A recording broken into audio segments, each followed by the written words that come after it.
inovasi dan keinginan Bapak untuk mewujudkan kemajuan di Kabupaten Wonosobo? Untuk bisa mewujudkan Wonosobo maju, masyarakatnya sejahtera, itu nggak bisa sendiri.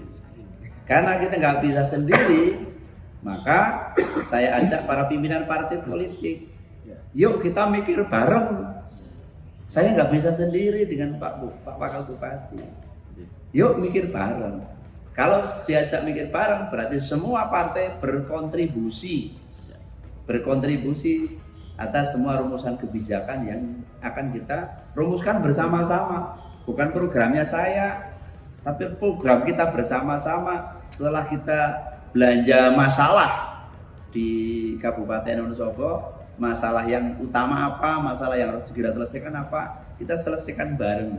Sehingga antara eksekutif dan legislatif ini harus berjalan bersama-sama, saling melengkapi. Nah, kalau saling melengkapi, ya kita harus satu wadah kebersamaan.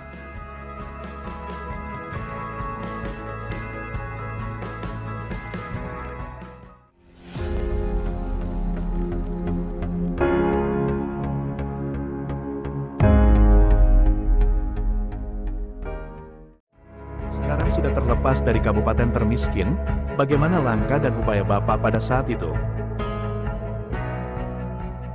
Persoalan COVID tentu meluluh lantakan semuanya, dari sisi ekonomi, pendidikan, kesehatan, dan seterusnya.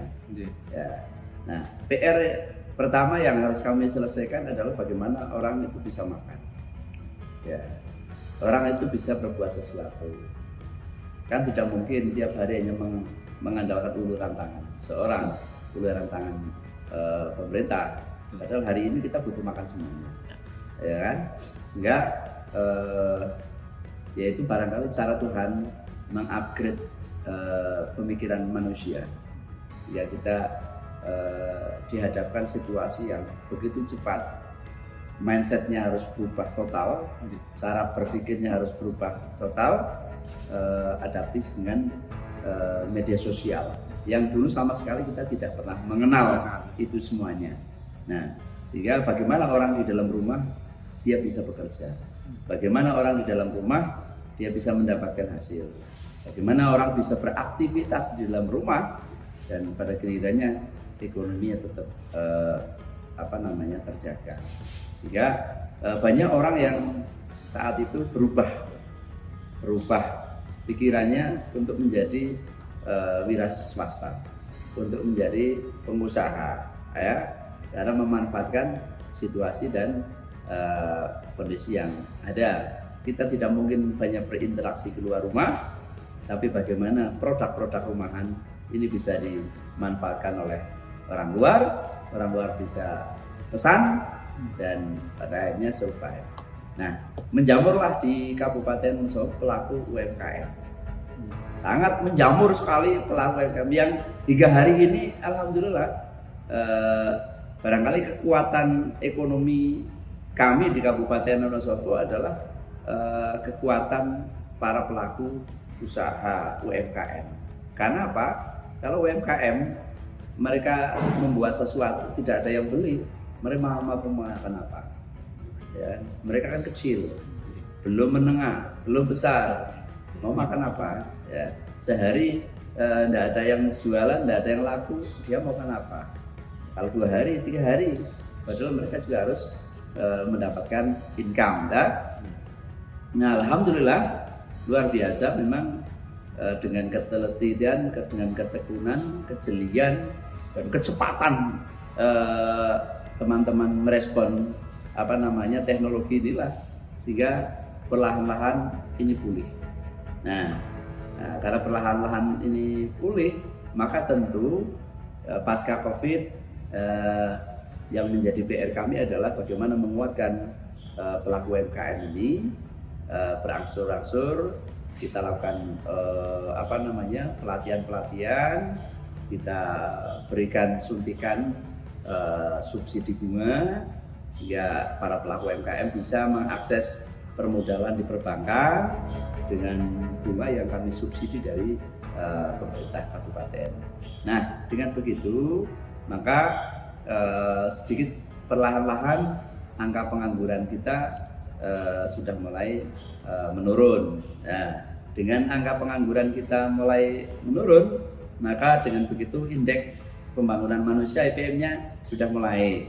Dengan indeks pembangunan manusianya IPM-nya mulai berangsur membaik, implikasinya adalah persoalan besar, yaitu persoalan kemiskinan. Karena rentang dan masalah persoalan kemiskinan indikatornya sangat banyak. Jadi kita tidak bisa hanya mengukur, membenahi dari sisi SDM saja, dari UMKM saja. Namun demikian persoalan pendidikan, angka putus sekolah juga harus kami tangani.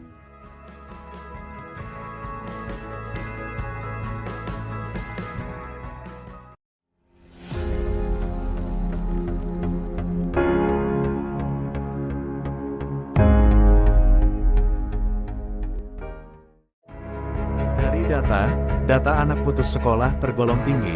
Apa inovasi yang dilakukan dalam menekan anak yang putus sekolah? Menyadari masih banyak waktu itu 5.000 sekian anak yang putus sekolah. Kami lakukan intervensi. Intervensinya dengan apa? Menggerakkan semua stakeholder. Bahwa persoalan pendidikan ini bukan persoalan dinas pendidikan saja, tapi menjadi persoalan bersama-sama. Termasuk kami gerakan PKBM ini ada. Kami inventarisir berapa anak yang putus sekolah, by name by address, kita ajak, kita jemput untuk kembali ke sekolah. Kalau yang nggak mau ke sekolah, kita antarkan ke PKBM. Biayanya dari mana? Kami tanggung, pemerintah daerah menanggung biayanya.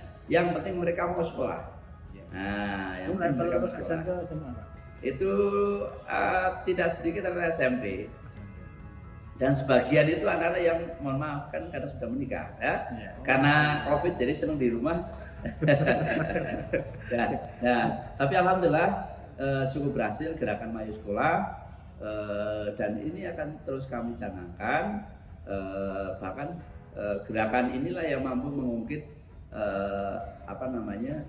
spirit lama sekolah di Kabupaten Wonosobo, dan kami sempat mendapatkan apresiasi dari PGRI Pusat di Jakarta waktu kami diundang karena sukses story, salah satunya gerakan Mayu Sekolah ya. Sehingga hari ini PKBM di Kabupaten Wonosobo cukup banyak dan peserta didiknya cukup banyak pula.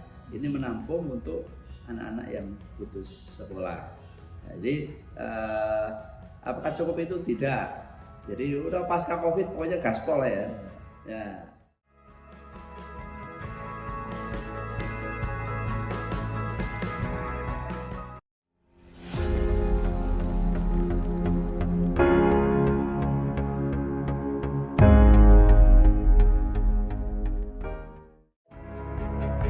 Bagaimana tanggapan Bapak terkait banyaknya penghargaan yang diraih Wonosobo semenjak menjabat sebagai kepala daerah di Wonosobo? Saya selalu mendorong kepada teman-teman OBD, kita ajak kerja, jangan cari penghargaan. Jadi jangan pernah punya niat kita bekerja pengen cari penghargaan atau pengen mendapatkan penghargaan. Tapi bekerjalah dengan baik, bekerjalah dengan optimal, bahwa tupoksi setiap OBD sudah ada. Manakala kita bekerja secara baik, secara optimal, semua energi sudah digerakkan secara maksimal, totalitas, gaspol ya. Nah, bahasa saya dan kawan. Gaspol. Kita layani masyarakat lah. Ya. Kalau kita sudah melakukan yang terbaik, kok mendapat penghargaan, itu adalah bonus saja. Jadi saya tidak pernah menghitung berapa banyaknya penghargaan, karena jangan bangga kita mendapatkan penghargaan. Luar biasa. Ya, kalau masyarakat belum bangga atas kepemimpinan kita, tapi kalau masyarakat sudah merasakan senang, masyarakat bangga akan kepemimpinan saya dan Pak Albar, akan kehadiran pemerintah untuk melayani masyarakat, ya boleh kita berbangga bersama masyarakat. Ya, hampir semua penghargaan tentu sangat berkesan. Yang terakhir kami dampingi Desa Kalimendong juara 2 nasional untuk kategori desa apa ya,